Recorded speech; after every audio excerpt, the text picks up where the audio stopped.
Hey everybody. Oh no, Anakin Skywalker. This is where the fun begins. Hey Anakin.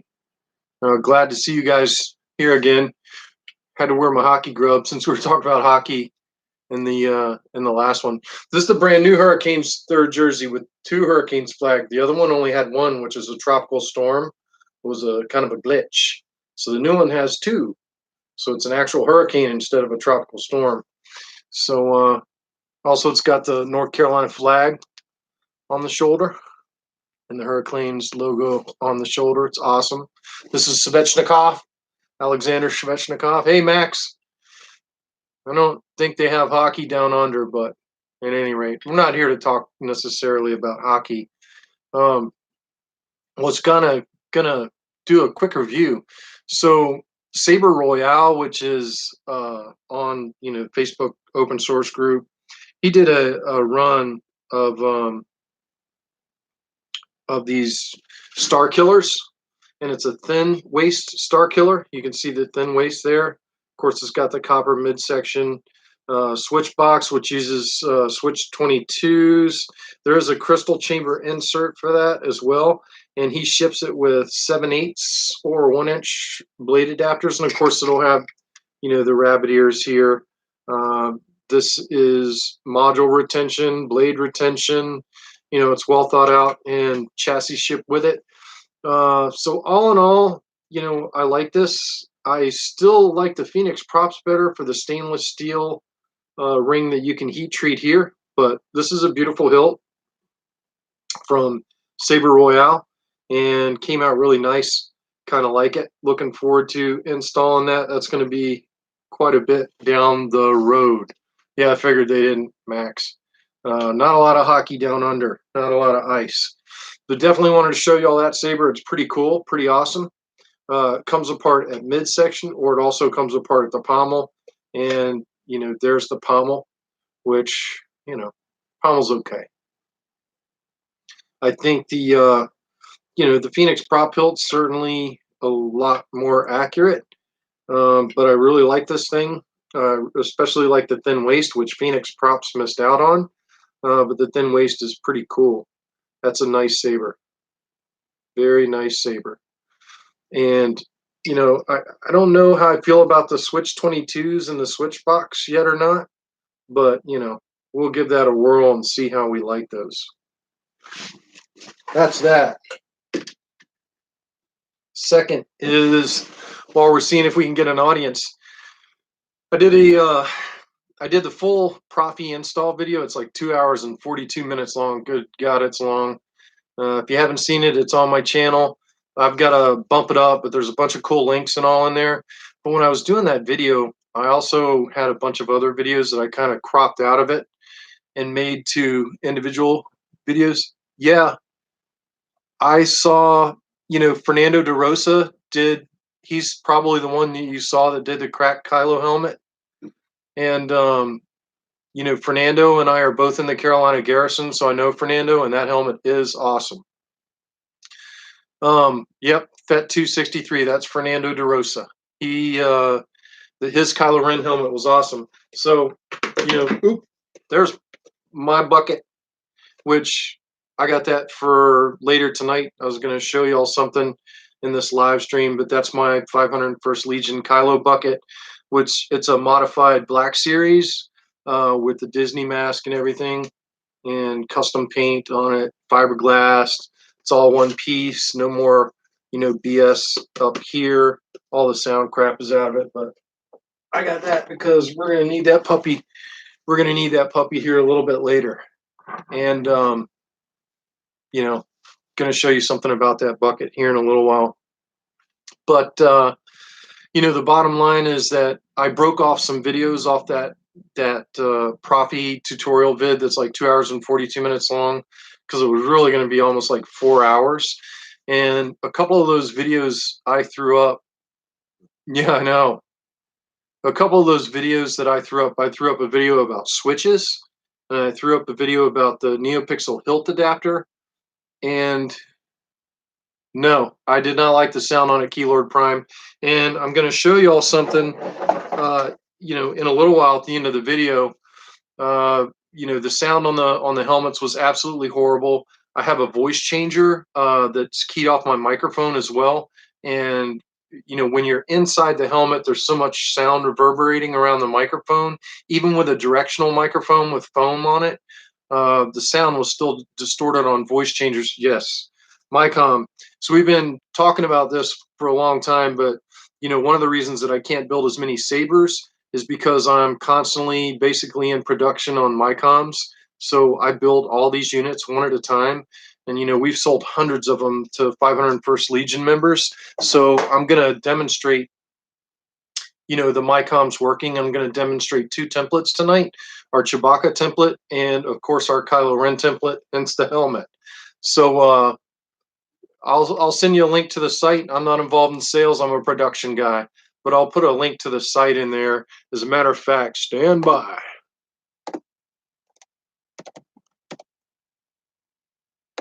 Y'all hold your horses. I'm on the way with a link.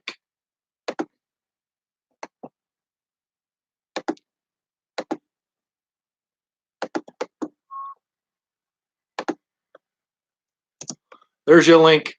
That's Micom's site. If you guys want to check it out, I don't deal with the sales. I'm a production guy. I make the units. I don't sell them.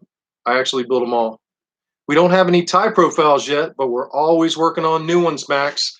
We do have original trilogy TK, and we also have First Order TK profiles, as well as Boba Fett, Kylo Ren, Darth Vader,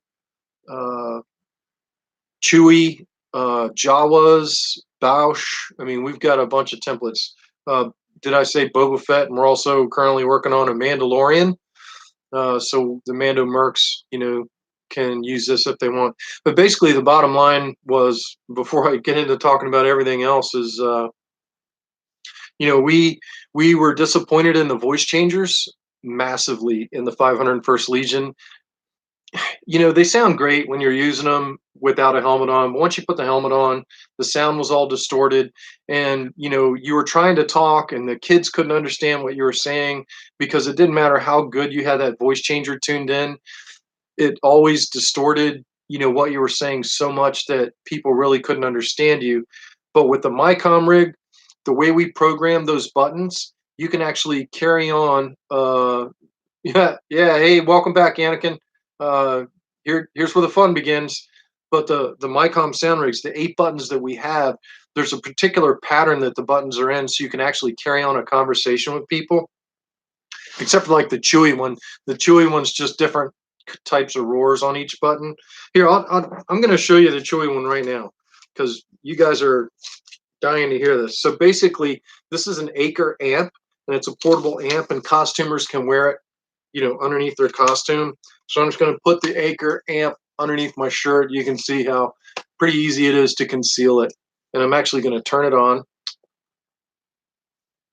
And it's pretty loud. So I'm going to turn it on. I've concealed it underneath my shirt, and I'm going to plug in a Micom sound rig, and I'm going to do Chewy. So here's a Micom sound rig. So how it works is you wear this trigger board on your hand like this. Usually you'll wear it underneath your glove. And then you take your amp and you plug your amp in, and we also send a power bank with the unit. And the Micom itself has a US micro USB, just like the Profi. And you plug that in, you get a little green indicator light that you got power on there. And then you plug in the unit, and that's it. So, this gets tucked in your pocket or whatever. And then you have the trigger board on your hand, and the first trigger is just like this is Chewy now.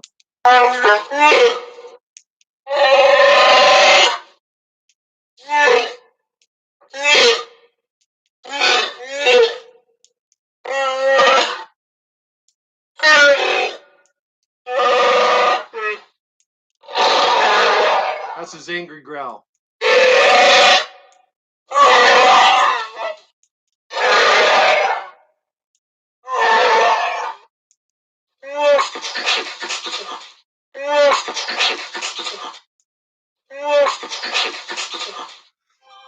So Chewie's a little bit different in that you just have different types of growls. You know, there's a happy, there's a sad, there's an angry. But you know, when you're Chewbacca, of course, all this can be concealed underneath your costume, as well as the hand grip, and each button does its own thing. And once you have a micom for a while, you get used to the button layout. So when you want to hit an angry one, you know where that's at. You want to hit a laughing one, angry. So once you get good at the micoms, they're pretty easy to do what you want them to do. So Chewie's not a talking character, and I'm going to demonstrate the Kylo micom later, but kind of wanted to show you guys what the micoms are all about. A lot of my time is spent producing and building the micoms, which is why I don't have, you know, tons of time for the sabers, doing a lot of micom work. So what else? I don't know if you guys know it, but there is the saber that I built in the tutorial, and it's pretty much all fired up. I'm still kind of working on the configs on this thing, and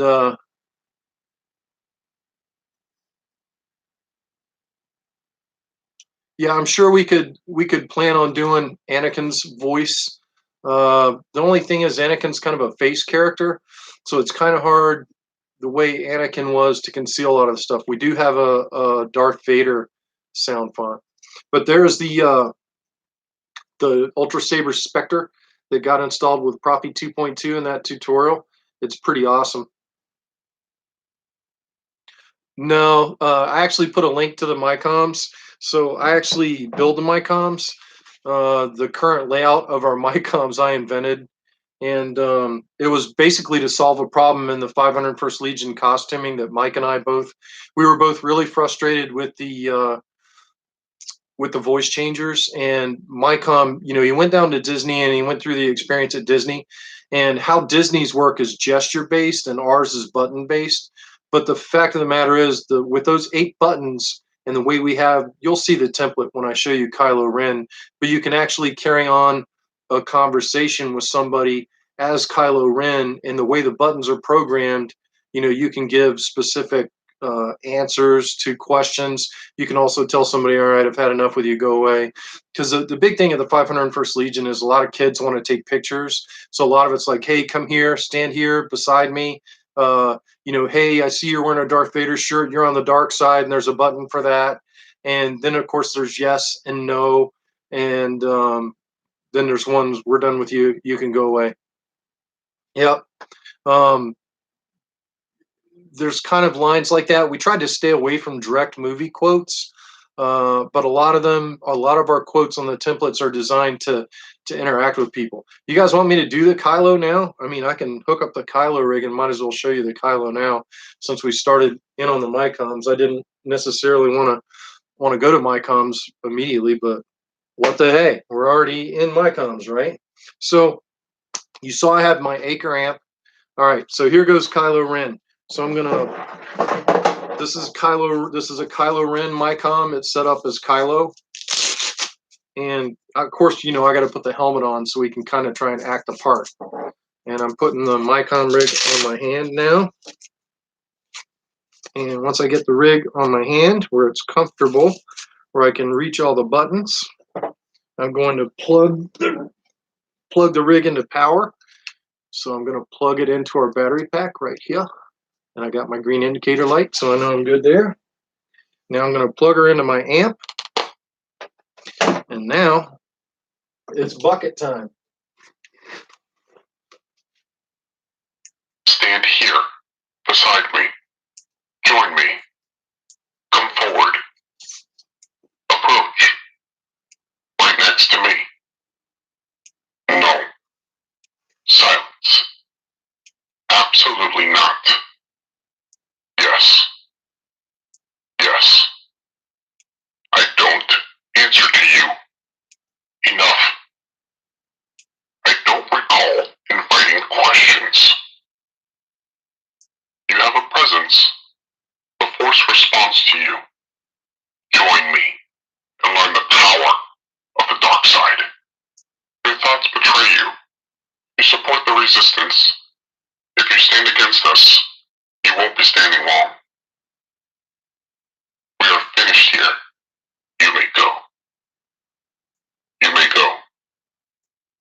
and generous. You are free to go. Good. Excellent. Excellent.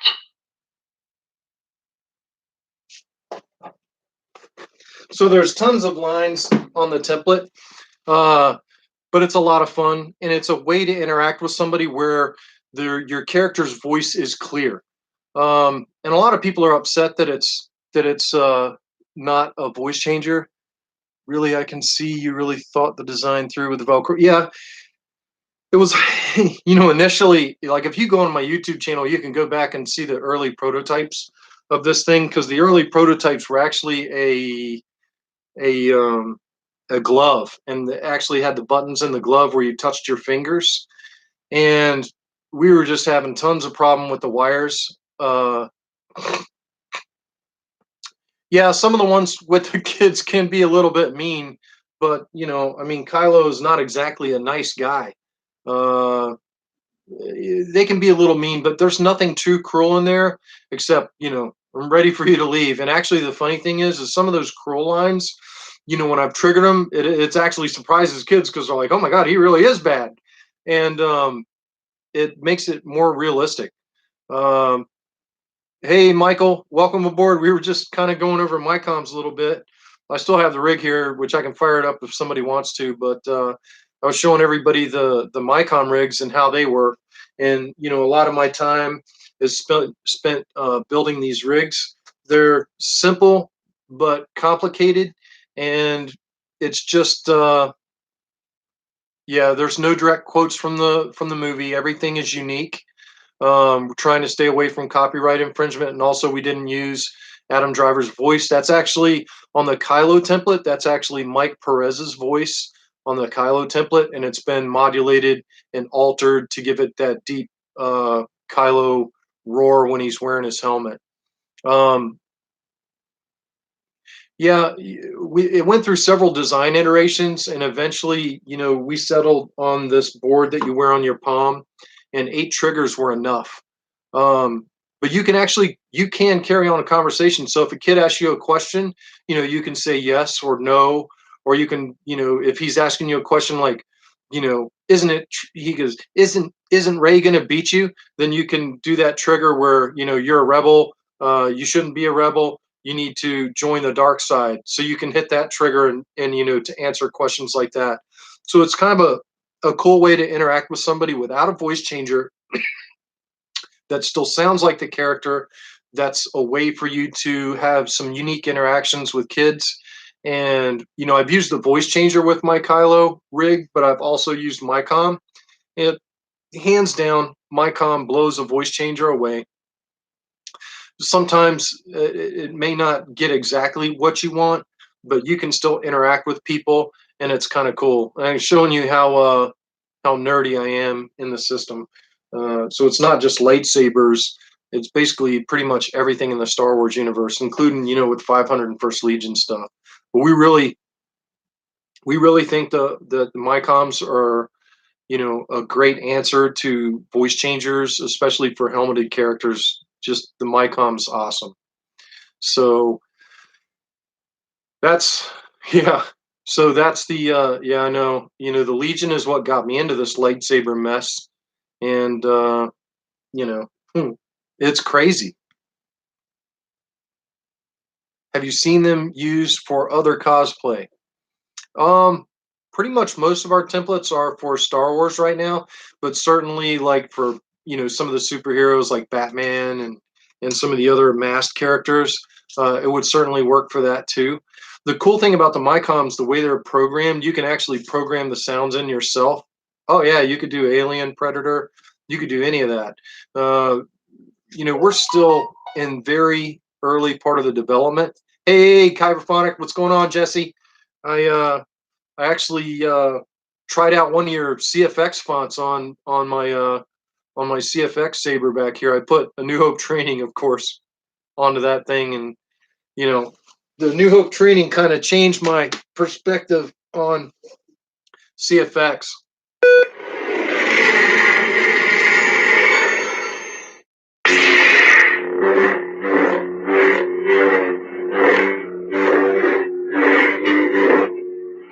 So enjoy that.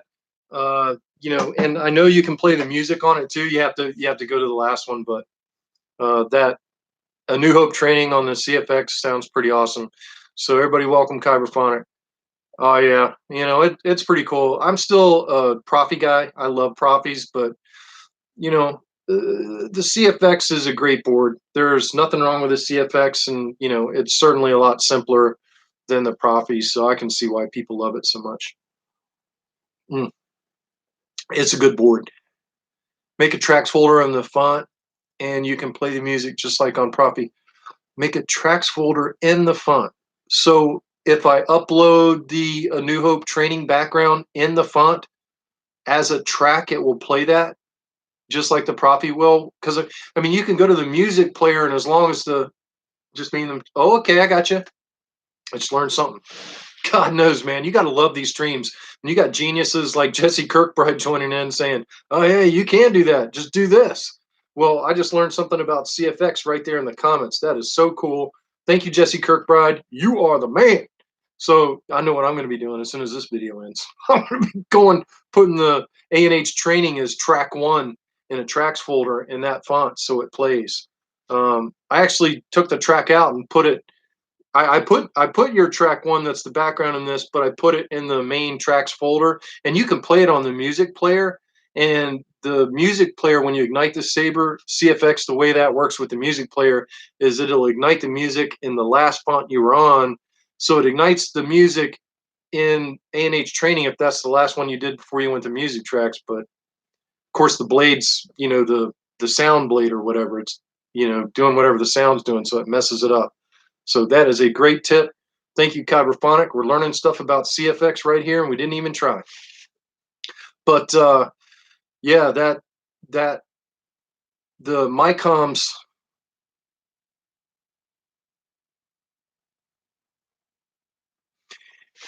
I really the big issue with the micoms is I'm hand building these button boards that you wear on your palm.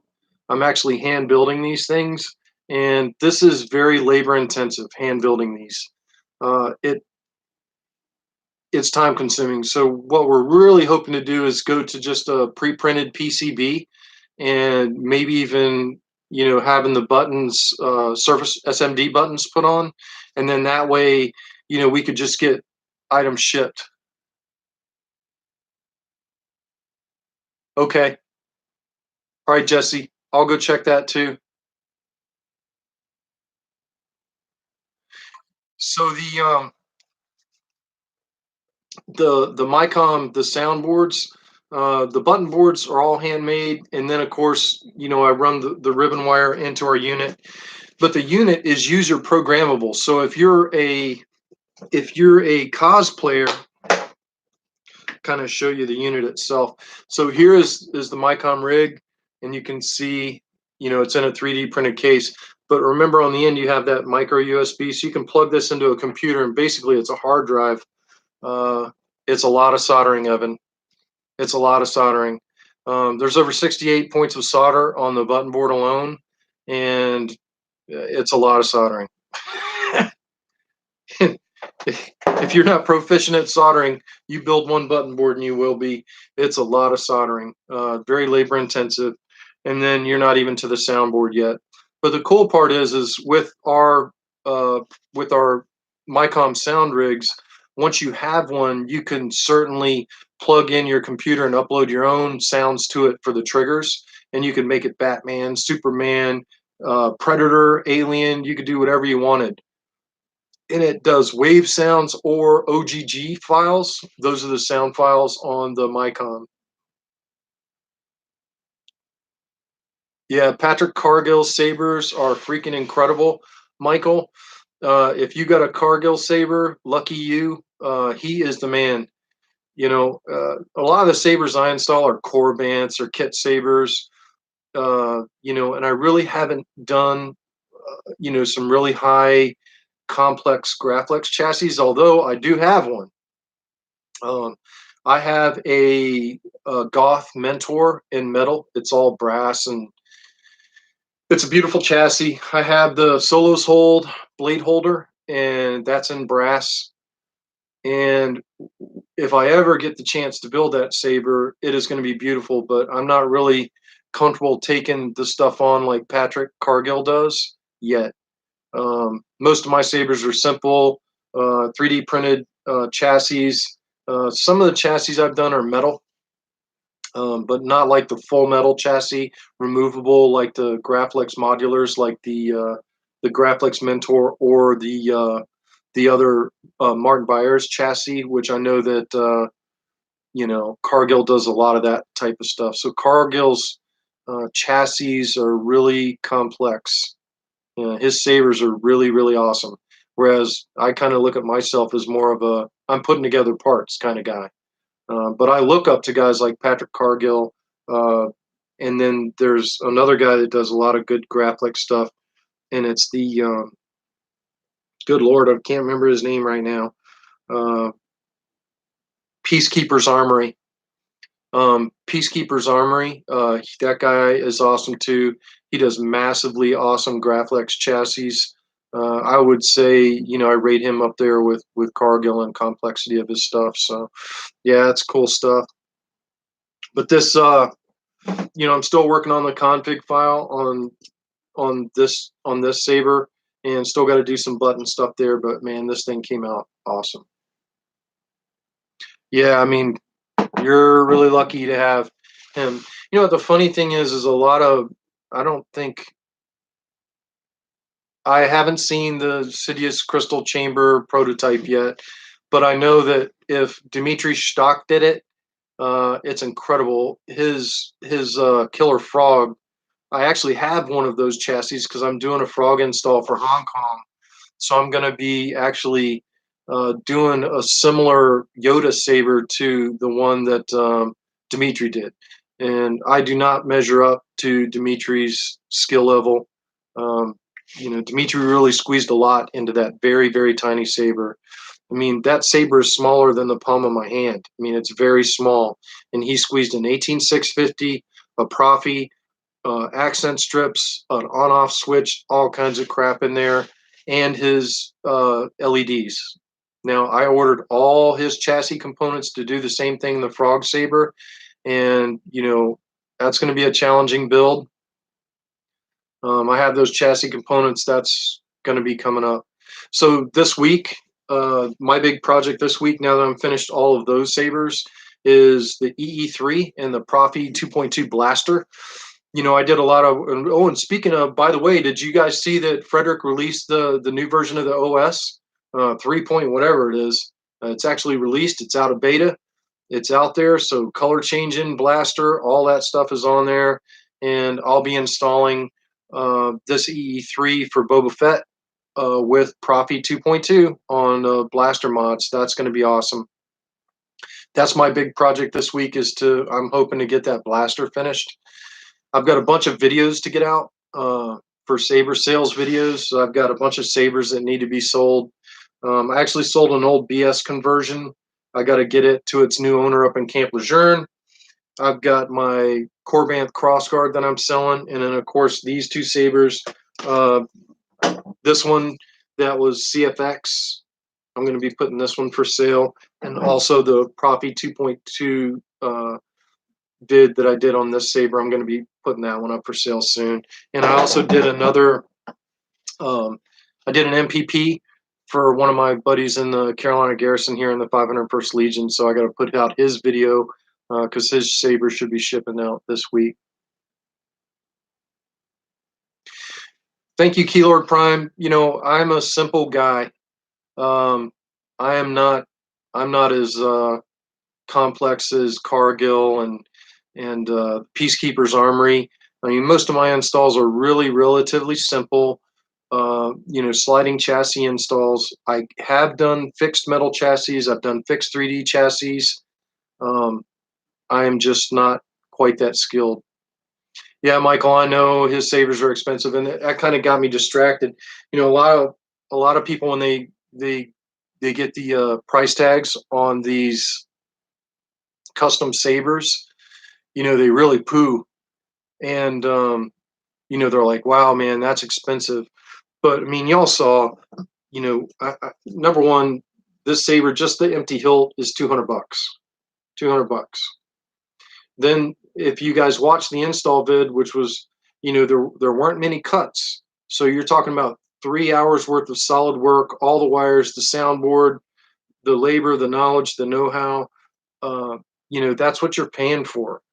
So when these saber installers are building you a custom saber, they're taking model building, wiring, electronics, engineering, sometimes hilt design, crazy stuff. Ooh, speaking of that, I got something to show you guys too. This is gonna be freaking incredible. This is gonna be a debut here, and you guys, this is all you get to see.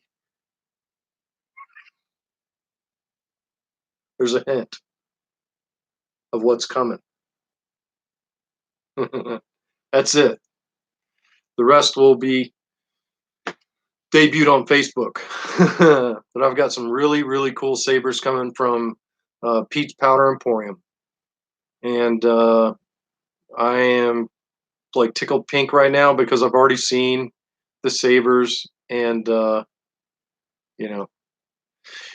yeah, Michael, but when you get a custom piece like that, that's precisely what you want, you know,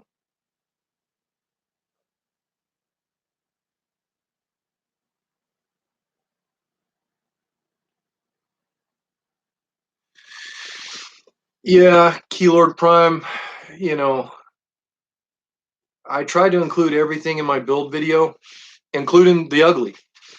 Um, there was some ugliness in that video. I had some issues with the battery, with the way the battery's connected in that chassis, because that was Jeff Burke's one of Hexx Saber's chassis, and I never used those before. And Jeff saw my video and he's like, "Oh my God, I guess I need to do a tutorial on how to install those things since I'm trying to sell those." So he actually did a tutorial about how to install those battery inserts into his chassis, which I was like, "Oh man, I wish I had that before I installed the chassis." But also, in the end of the video, did any of you guys find the comedy moment at the end when I was installing the soundboard?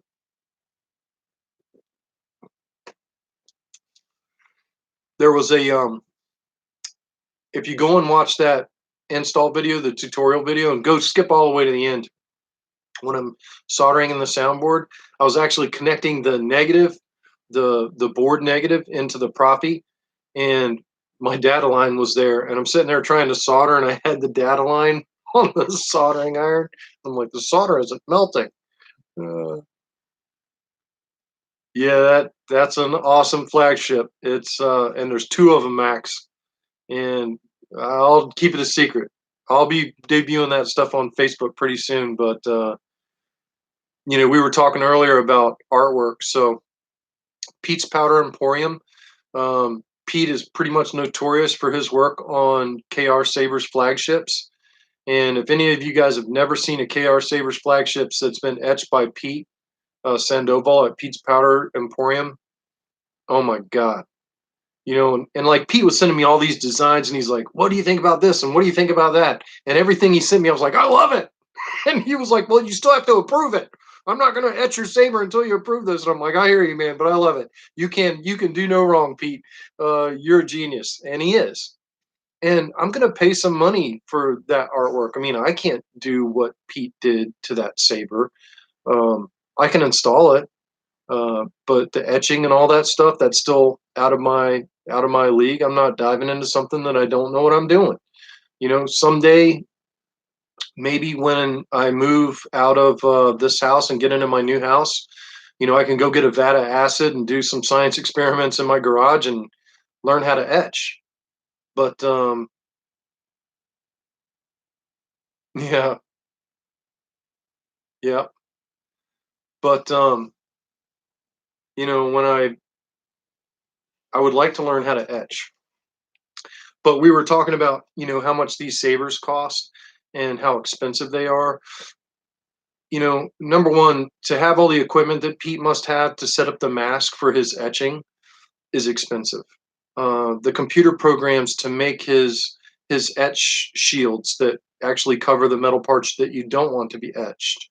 Using those computer programs is complex and expensive with a long learning process. Um, so when you think about, I don't even know how much I'm going to pay for the etch job on those sabers. But all I know is that Pete's etch jobs are 100% worth it. But when you're paying somebody like that for a service for you, you just have to be, oh yeah, Pete's Powder Emporium, that guy is freaking phenomenal. So I'm hoping that he's going to show my sabers on his page once they're done. I actually put the Megtooth logo on on the on one of the shrouds, and I was a little bit worried about it, but when I saw it on there, I was like, oh yeah. So the cool part about my Megtooth logo, which is like in a lot of my videos, the the guy that I build the micoms with, Mike Perez, and he's the one that does all the sales and everything. He's actually a graphic designer, and oh yeah, I'm not going to rush it. You know, I got a bunch of junk aluminum parts that I can do practice etches on, and I certainly won't etch a real saber until I know. Yeah, saludos. I am bald. Thanks, Juan Carlos. It's good to see you, man. And saludos, you bald guy. Oh yeah, you gotta love it. I am bald. Estoy peón. Y usted también, Juan Carlos. ¿Cómo está esta noche, eh?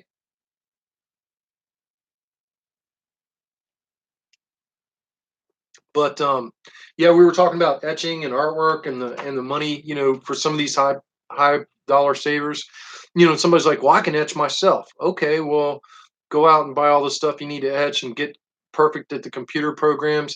And by the time you do all that, you've probably spent more money than it's going to cost you to send it to somebody that's already experienced to do it. The only reason I want to learn to do etching is to do some fairly simple etches. And you know, once yes, yeah, hace frío aquí también. It's cold here right now. But you know, Pete is an expert. I sent my sabers off to him, and I know he's gonna do a great job. And not only do I know he's gonna do a great job, he did do a great job. And the funny thing is I was so confident in Pete's abilities that I didn't even really care to approve. I was just, well, you've got carte blanche. Do whatever you want to him, Pete. You're a genius. I was like, I just want this logo on the Imperial cog. Other than that, you know, do your thing, make it pretty. And he did. You know, I'm sure I could have got more custom and more personal with the etches and put my own quotes in there or whatever. All right, Michael. Have a good night, man. Thanks for stopping by. I'm sure I, you know, could have got more personal with the etches, but I didn't. Actually, he didn't. Keylord Prime. He didn't think it was funny. Uh, you know, when I told him, I said, "Dude, you are a freaking genius. I don't care. Just do it. Make it happen." And he's like, "No, you must approve each of these designs before I etch your saber." And I'm like, "Okay, well, it looks great. Do it." And you know, I'm sure some of his customers are probably a lot more particular than me, but my bottom line was, you know, I wanted the Imperial cog and the Megtooth Sith logo on the shrouds, and I know I wanted some Celtic stuff throughout it because I'm a bagpiper. Um, yeah, he was very serious. He didn't find it too humorous that I was like, just make it happen. You're a genius. You know, he wanted it approved, and you know, kudos to him. He's a professional, but I'm sure that the reason he's like that is because he's been bit, you know, like you etch a saber, you're permanently damaging it. And if in a way, I mean, you're damaging it in a controlled manner. And if somebody's like, yeah, you know, pull the trigger on this, and then after it's etched, they don't like it. You can't fix that.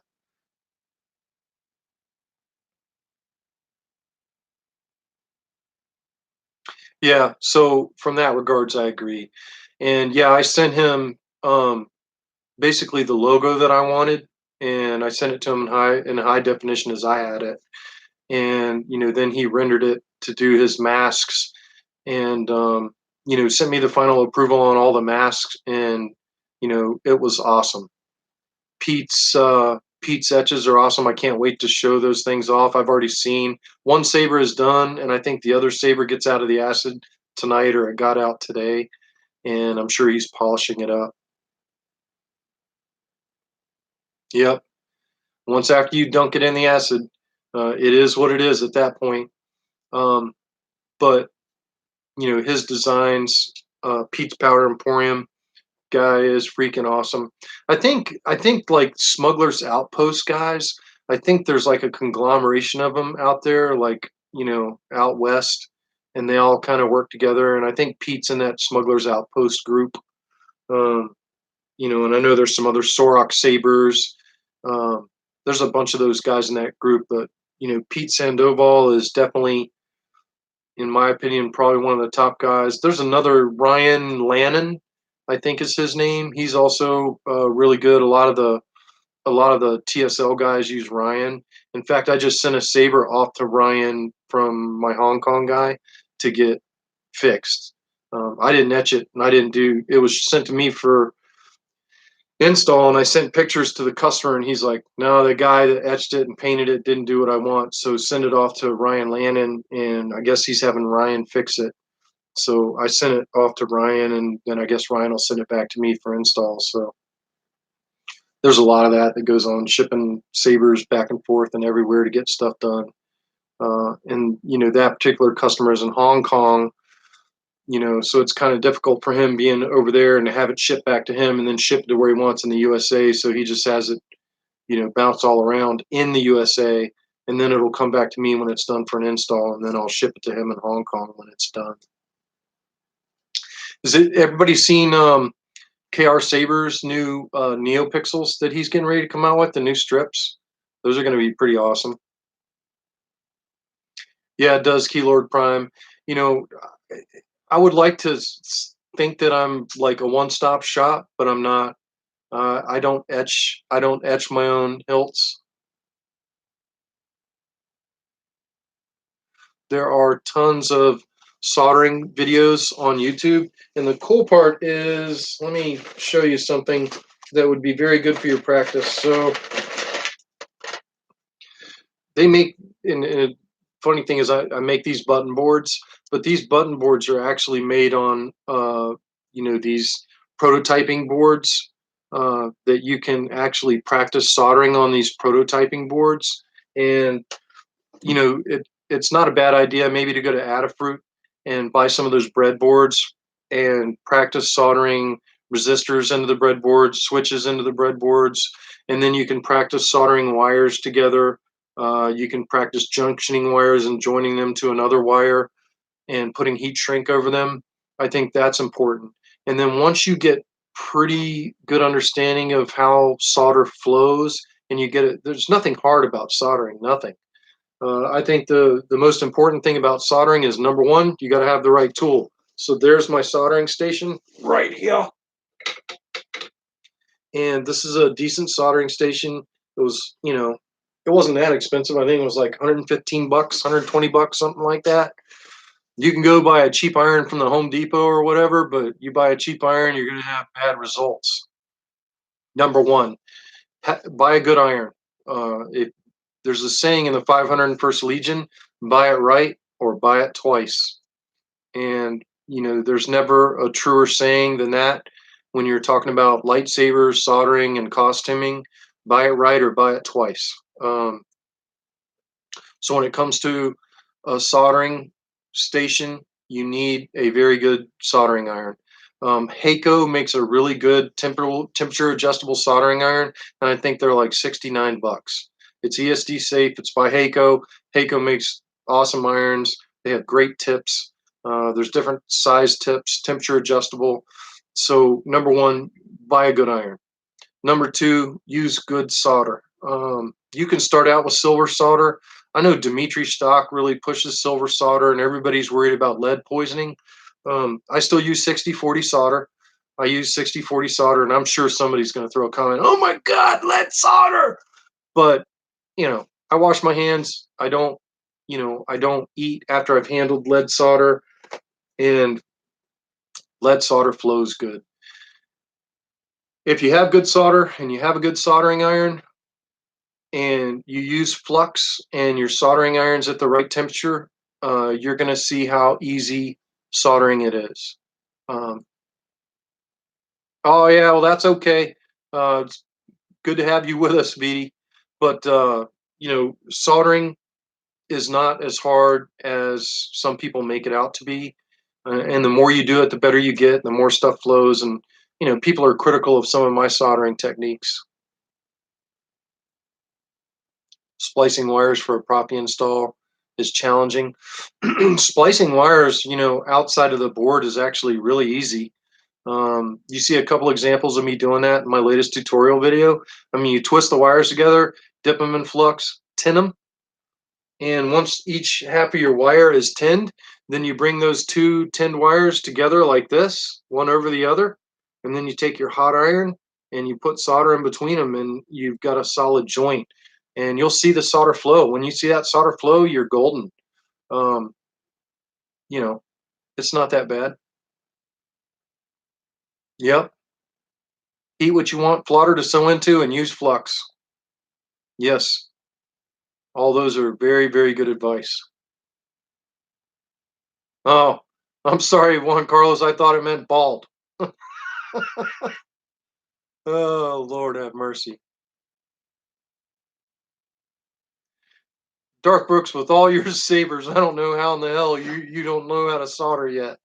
Oh man, Dark Brooks, for anybody that doesn't know, he's a huge guy on TRA, and Dark Brooks owns a lot of sabers and does a lot of, he's got a lot of awesome sabers. I think he just sold off a lot of his collection, but Dark Brooks ain't going nowhere. It is soldering is a lot of fun. I mean, the reason that I started down this road was the 501st Legion, Kylo Ren, and the Black Series sabers stunk, and it was pink. When you ignited it, it was pink, and you're like, "What the hell is this?" And that started me down the road to where now this is more of the norm. You know, that's Ellen Gone from Black Series. Ellen Gone from Black Series. So that's what started me down the road of building lightsabers, was trying to get a lightsaber to look better than those stock Black Series. If you're selling because you're buying, I hear you. Daniel M, don't talk about Cal's new crossguard. You keep that quiet, because his damn OWK sold out in like 5 seconds.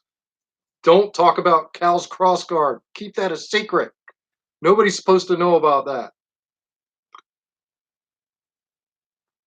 Yeah, Black Series sabers are just no good compared to these custom sabers, especially custom NeoPixel sabers. I will never buy another Black Series lightsaber again. And also, the hilts aren't that great. The hilts by Corbanth are more accurate than the Black Series, and Corbanth isn't even that accurate. But they're more accurate than the Black Series. Magnifying glass. So yeah, it's funny that you say that. Let me get my Kylo helmet out of the way.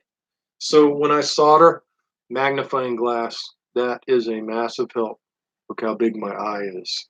Look into my eye. Magnifying classes are important. Hey, thanks, Juan. That is my 501st Legion helmet. This is Black Series that I've redone to look like an Anovos. It's actually been totally redone. It doesn't look so pretty on the inside, but I do have fans. It's actually got fans inside of it, and an on-off switch for the fans. It's got magnets for my hood, so when you put your hood up, the hood stays where it's supposed to in the magnet. Did you get to hear the Micom Go one for Kylo? Might as well do that one more time. When you get comfortable, typically don't need one, but holy moly, it's crazy. Oh yeah. when you have, and not only, you know, a magnification glass, but also I also have magnification glasses that I use, which, you know, you can buy those at the dollar store and everything. But yeah. All right, so I'm going to demonstrate this micom again. So I'm going to put the bucket on. This is for Juan Carlos. Hang on a minute. Let's see here. Kylo Ren micom. I guess I should plug it in first. So let's plug in the Kylo Ren micom. And I got to plug in the power. And oh yeah, you guys missed the micom earlier in it. We already showed all this, but I'll show it again really quick. So I build these micom units. You can buy them. The link's early on in the chat on this video. And I'll show you guys the unit here in a minute, but we'll demonstrate it here real quick. Stand here, beside me, right next to me. Join me. Come forward. Approach. Stand here. No. Oops, sorry. Silence. Absolutely not. Yes. Yes. You have a presence. The Force responds to you. Join me and learn the power of the dark side. Your thoughts betray you. You support the resistance. If you stand against us, you won't be standing long.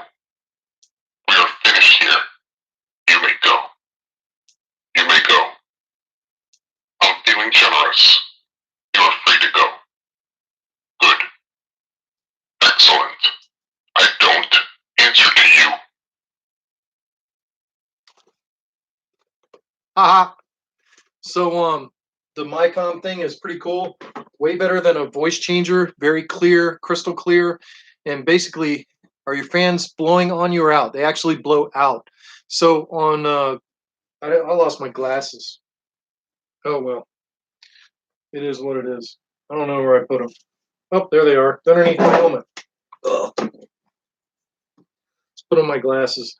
So on the, and I'll show you the micom here in a second. So on a 501st Legion helmet, this is actually material and not a lens. So, you know, I use material so you can't see my eyes, and this is a real cool rayon material that I found. And so I have my fans so that they're actually blowing from the helmet out those eye vents, and it sucks in cool air and then blows out the hot air out of the eyes. And it's amazing. You can kind of see how you can see through that now when there's light behind it, but when there's not light behind it, you know, you can't see through that material. But that material allows the air to flow out.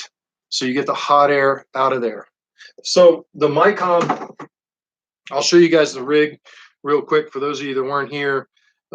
Basically, this is the rig itself, and it plugs in here to a speaker jack. And, you know, I got it hooked to an Acre, which I was wearing right here under my shirt. And so the Acre plugs in here, and then your power from your battery pack plugs in on this side in the micro USB port. And, you know, you tuck all this into a pocket, and then this ribbon wire goes through your costume, like through a sleeve, and you wear this button board on your hand, and you have the 8 triggers on your hand, and it's actually goes down further on your hand. I just didn't have it on right. So you have this button board. Enough. You may leave. Enough. You will fight with us. With training, you can serve the First Order and play your part in its absolute victory. You have the opportunity to leave. I would take it. Excellent. Take your place. I've been expecting you. I don't recall inviting questions. My patience wears thin. Do not test it further. No. Silence. Absolutely not.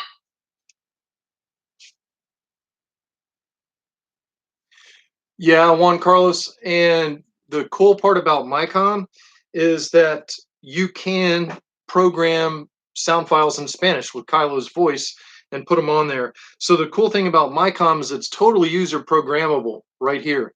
You just follow the, you follow the directions, and, it's pretty easy to program your own sound banks in it. So you can actually program Spanish lines. Our lines are, and most of our templates are English. But that's something that I'll ask Mike, because there's a lot of 501st Legion in the Americas. It's not just the United States. There's a lot of 501st Legion members in, in Mexico and Central America and South America. And, it might be nice to have some templates in Spanish. And I'll bring that up with Mike, who works on the templates. And by the way, Mike that does all the sales, Mike Perez, I'm sure he wouldn't be opposed to doing templates in Spanish. I'm certainly not. I think it would be pretty awesome if we did some templates in Spanish. Dermatologist lamp with a magnifying glass. Yeah, I have that magnifying glass. I have my magnifying glasses, and I also have it's a 250 times mic scope cam that I can hook up to my computer when I'm working on really, really small stuff. So it's got 8 triggers, and each of the triggers are conversational. So the first one is, stand here. The second one is, come here. The third one is yes and then no, and then hey, you're a good guy, you're a bad guy, and then the next to last trigger is go away. We've had enough. You've taken enough pictures. I'm ready for you to leave. You can go. And then the last one is excellent, good, excellent, which kind of goes along with yes or no. But you can make them do whatever you want. But that's how we have our template set up. Is basically we set them up so you can learn to carry on a conversation with the 8 triggers. Now, each of the triggers, like even the one that says yes, it can be yes, as you wish. I mean, it has, each trigger can have different sayings. Some of them have like 8 or 9 of them. You want a Captain Rex? Okay. We'll work on that template, Darth Brooks. And right now we've got a bunch of requests for different templates. But Captain Rex is definitely something that I'll put through. We have a lot of clone troopers in the 501st Legion. And see you, Keylord Prime. Thanks a lot. I'm getting ready to wind it down anyway. I got to get out of here because I'm coming up on an hour. Don't like these things to be longer than an hour. Yep. Spain. Yep. Philippines. All Spanish-speaking garrisons. Yes. I didn't mean to leave anybody out, Juan Carlos. In Brazil, they speak Portuguese there. And, Portugal. I'm sure we could do them in German, English, Spanish. I mean, right now we're just getting off the ground. So it's just beginning. Ever thought out adding some kind of functionality like that to a saber? I have not. I have not. You can put quotes on the sabers as force sounds, but you don't have the options to necessarily skip sounds. A lot of the ways these sabers work is a lot of times it triggers the saying randomly, but you could probably incorporate that into a saber somehow. Yep. Yep. Force effects. That'd be a way to work it. So, just really quick before I close out the video, I want to talk about something tonight. For anybody that watches Hexx videos, he started something called Nerd Up. Hashtag Nerd Up. And what hashtag Nerd Up means, yeah, Space Invader can do German. Allemand. But, I was talking about the Nerd Up campaign, hashtag Nerd Up. And what hashtag Nerd Up means is in the Saber community, there was quite a bit of hostility going on inside amongst installers and wannabe installers. And, a new guy would show up and, would put up pictures of something that wasn't that great of a soldering job. And, we have an opportunity there to show them what's right without necessarily making them feel like a horse's patoot. In other words, you can instruct someone and teach them to be better without being nasty to them.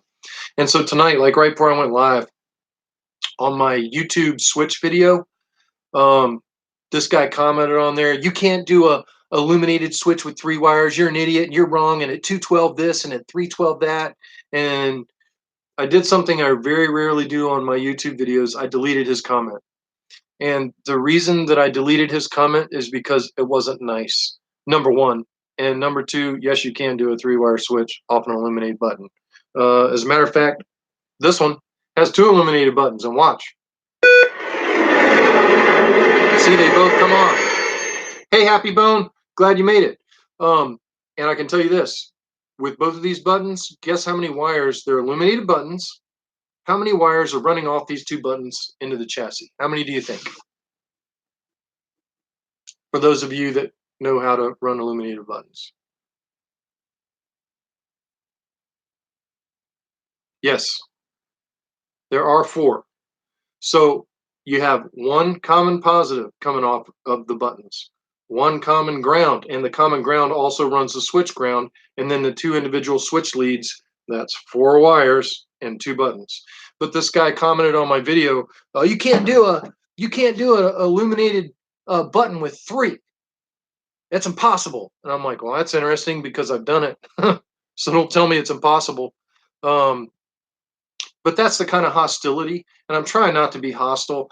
But number one, so as soon as that guy made the comment, I looked on his channel. I'm like, what kind of videos is this guy doing? And he wasn't doing any videos. He was just one of those YouTubers that was going on, you know, yeah, that's awesome, Biddy. But he was just going on the videos and critiquing. And the funny thing is the critique method and what he said to me was factually inaccurate. And it's obviously one of those guys that just enjoys flaming people. And so I put these videos up, and I wasn't trying to be an ass. I was like, here's how momentary switches work. One pin of the momentary switch is ground, and the other is your switch wire that goes to your computer board. And he was telling me that's not true, and they make a circuit, which they do. They do make a circuit, but they don't make a circuit that's carrying an amp load. They're making a circuit to send a signal. That's what a momentary button does. And the fact that he got it all bent out of shape about it to the point where he's time marking my video about where I'm wrong here and where I'm wrong there, then I was kind of like, what, I run 30 on my switch wires, and this wasn't a usual offender. This was a nobody in Saberland, and I'm a nobody. But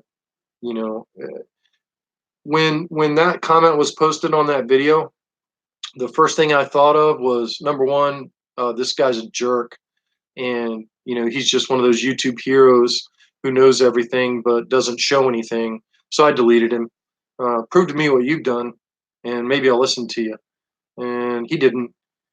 But what I find myself thinking is, I don't mind if somebody chimes in and says, hey, you can't do that, and here's why. But that's not what this guy did. This guy was like, you're wrong. You're telling people wrong. You're making this too complicated. You're an idiot. And, you can't run 3 wires off an illuminated switch. And I'm like, yeah, you can. Ground is ground. So there's 4 posts on an illuminated switch, and 2 of them are ground, the negative for the LED and the ground for the switch. And the other 2 is the positive for the LED and the switch wire. That's 3 wires. Ground is ground. It doesn't matter where you grab it. Electricity is like that. So you can run 3 wires off of an illuminated momentary switch. It's just a fact. But if you do that, then you need to put your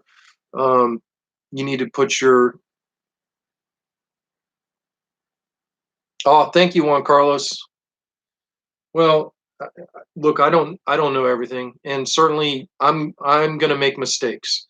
I made some mistakes on the install video, and I left them in there and admitted to them. And I am not perfect. But my point to everyone else is, if you see, like, if you're an installer or you're soldering a lot of stuff and you know what you're doing, and if you see somebody make a mistake, then don't just destroy them on the internet just for the sake of destroying them. Be nice to people. Try to find there was a post today where a guy on open source sabers showed a quad LED, and his soldering left a lot to be desired, to say the least. It didn't look good. And when he posted the picture, he got a couple flames, but then a couple posts down, this guy goes, this is cold soldering, this is bad, this is what I did to fix it. And he showed a side-by-side of bad versus good. And then he gave some tips on soldering, which I thought was that you, Max, that posted? I didn't think that was you, Max, that posted the quad Cree. But somebody else that posted on that. I didn't know that was you, Max. I didn't even see who the original poster was. But there was a couple posts on, if that was your post, there was a couple posts that, you know, oh no, this was today. This was actually posted today, so this wasn't you. But there were a couple of posts that were just crazy mean. But then there was one, a couple posts down that was like, this is good, this is bad, and here's how you can make it better. And then gave some tips about how to make the solder joints better. And that's kind of what I'd like to see more of. And if you guys ever catch me getting mean or nasty to somebody that's trying to learn, then somebody kick me in the rear, hashtag nerd up on my post, and I'm like, oh yeah, and then I'll edit it down or delete it. But I try not to do that. But I just wanted to shout out the hashtag nerd up and spread that word in the community. Everybody help one another, and don't try to outdo each other. Everyone has their thing in this community. You, there is no such thing as using too thick of a gauge wire. Hey, Rich, glad to see you. Yeah, hashtag nerd up. That's what we were just talking about if you missed it. Happy Bone asked, does the gauge wires, is it critical? Is it crucial? Going too small a gauge, you can melt your wire if you're overloading it with amps. So it really depends on what you're wiring, Happy Bone. If you're wiring a NeoPixel adapter, then you can either use twin 26 gauge, maybe you could get away with that, or a single 20 or 22 gauge for your positive and negative that feeds that. So you either need to run two 26 gauge wires to positive and two to negative, or you can run a single Gamate pinche pelon. Yeah, that's what you're going to have to say to me, Juan Carlos. You're definitely going to have to put me in order. I'm going to, sorry, I was censored. I'm going to let that one through. YouTube's like, we don't know if you should allow this through. I'm like, let it through. That's just what Juan Carlos is just joking around. He wasn't being serious. But yeah, as far as gauge wire goes, switches and speakers, you can get away with 30. For data, you can use 30. You can do 20. I like 26 on data, not because you need 26 on data, but 26 is a little bit tougher. So I just typically like 26 on data, but you can certainly use 30. The data line on NeoPixel is not carrying amps. It's a signal line. It's not carrying amps. It's a signal line.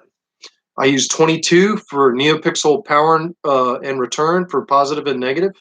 I use 22 on my battery leads and switch leads and recharge ports leads. And pretty much everything else I use 30, except for NeoPixel data, I use 26. The main areas where you really need to be concerned are leads coming off your batteries and leads going to your NeoPixel connectors, and any lead that carries your main power, either a switch or a recharge port. You need to have a big enough wire that it can carry the full amp load of the Saber on those wires. And on a NeoPixel Saber, up to 15 amps, 20, 22 is about where you need to be, or double 26 or maybe even double 24 would be safer. And 22 gauge wire is thick and scares a lot of people off. But if you use individually stranded 22 gauge PTFE wire, the same wire like I use in the video, 22 gauge PTFE is just like 28 gauge normal wire. It's easy to work with and it's strong. I love it. Worked for me. PTFE is not for everybody. I did a little bit of tidbit in my install video about the wires that I use, and somebody's like, well, I use silicone, and why do you use PTFE, and why is everybody so PTFE happy? Number one, because the jacket's smaller, so it's a lot easier to work with in the hilt. Number two, it takes a twist. Number three, it's heat resistant. And I'll go number four, it's hard to strip or braid the wire. Whereas silicone wire, and I have some silicone wire here. Hang on a second. Look out, Risky. My dog's sitting here. Yeah. So speaking of this, so I found some silicone wire tonight, and this is silicone wire. And here's the benefit of silicone wire: you can take your fingernail and strip it. See that? So silicone wire and the the coating on silicone wire is heat proof. You can touch your soldering iron to that, nothing will happen. This is 30 gauge silicone. The problem I have with silicone jacketed wire is, number one, just like you saw me, I was able to strip it with my hands. If you can do that with your wire, what do you think is going to happen if this jacket gets caught on something sharp in the saber when you're pulling out the chassis or something like that? If this happens inside your saber and you don't know about it because that silicone jacket's so weak, that's bad. This is bad. So I don't like using silicone for that reason. Now, on a fixed chassis, could you get away with silicone? Sure. Um, I like PTFE because that will not happen with PTFE. Anybody that's ever stripped PTFE knows it ain't stripping unless you intend on stripping it, period. Or you got some real sharp edges in there that you shouldn't have had where you ran your wires through. Yeah, 20 gauge gets a little cramped. 22 is flexible enough. 22 PTFE is very flexible, easy to work with, takes a twist, holds your strip, heat resistant, handle the amps. So pretty much in my tutorial video, I pretty much stand by the wires that I suggested in my tutorial video. 22 for any power supplies to the NeoPixels, batteries, or recharge ports and switches. 30 gauge for speakers, speakers and your actual tactile switches. And 30 gauge is even okay for accent NeoPixels as long as you only have one or two of them because you're not carrying a bunch of amps there.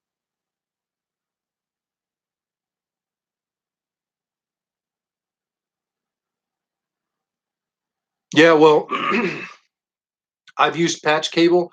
As a matter of fact, in my first Black Series install, I did the same thing. I found a bunch of scraps of Cat5 cable and used the wire that's inside of Cat5 cable to wire my first Black Series conversion. And it still works. It's sitting right here. I'm getting ready to sell it. Actually, it's already sold. I just got to get it to its new owner up there in Camp Lejeune. But listen, guys, I've been going for an hour and 12 minutes, and that's enough. That's plenty. And I got things to do tonight. So I'm signing off until next Monday, but hopefully next Monday we'll have some more stuff to talk about. Thank you everybody for tuning in and watching. If you like my videos, click like and subscribe. Also, don't forget to click that notification bell down there in the doobly-doo. And if you have anything you'd like me to post links to, post a question in the comments. I'll put a link to it. Happy Bone, Juan Carlos, everybody that's still here, Biddy. Thank you guys for stopping by. Hopefully we answered some questions. I learned something tonight from Kyberphonics on RIP to Kobe Bryant. That's a sad situation right there. And then one of our veterans from here in Wilmington, North Carolina got killed in Syria 2 days ago. And everybody remember #NerdUp. #NerdUp. Be nice to one another and try to help each other out. Help the newcomers. Don't be mean to them. And don't talk to them like they're dumb. Everybody be nice. And until it's time to not be nice. That's what we see a mile at work. But anyway, thank you guys. May the force be with you, or the dark side, as it were.